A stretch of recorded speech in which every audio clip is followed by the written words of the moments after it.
Well, everyone, I bought the M1 iMac and I wanted to unbox it, but it's too big, so I have to do like this voiceover thing that's very awkward. And this was honestly one of the most awkward unboxings I've ever done. You know, I've unboxed MacBooks, iMacs, all these things. This one was very strange. First of all, obviously it didn't fit in my camera, so I have to do this, voiceover thing I already mentioned. Now, it has that standard, sticker thing, so you can go ahead and pull off, which I actually really do prefer. However, when you actually go ahead and open the inside of this iMac, you can see that it actually, comes off in parts. So you have to like pull over the sides, the flaps on the sides, in order for the iMac to come out. And the way the box is situated up top, the iMac is actually unboxed upside down. So I don't know if they should have reversed the sticker or reversed the upfront because it unboxes upside down. So that was very strange to me. I don't know why they did that. And it's very easy for an iMac to actually just flop onto its display on the front and actually crack it possibly. So regardless of that though, I was able to take the iMac out. It took me a minute. Now there's a bunch of accessories built in. So my specific iMac is the base model. On top of this, I did get the Magic Trackpad and Magic Mouse combo. It was like, I think $79 or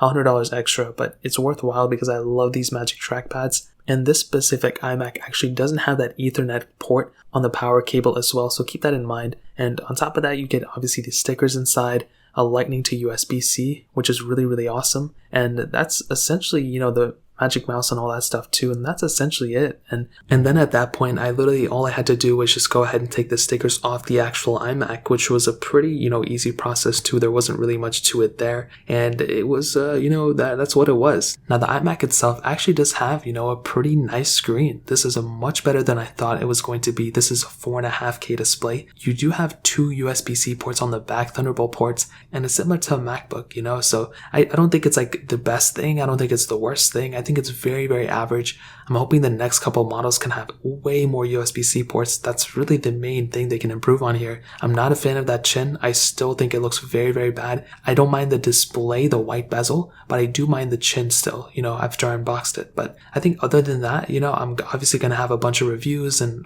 comparisons and all that stuff. But I just wanted to drop this little unboxing just because, the boy has to. So that's essentially it. If you want to buy one of these iMacs, links will be down in the description. You can get them from there and help support the channel at the same time. Hit the subscribe button if you guys enjoyed it. Hit the like button. That would mean so much. More importantly, everything else, I love every single one of you guys. Hopefully I'll catch you guys in the next video. Peace out till then.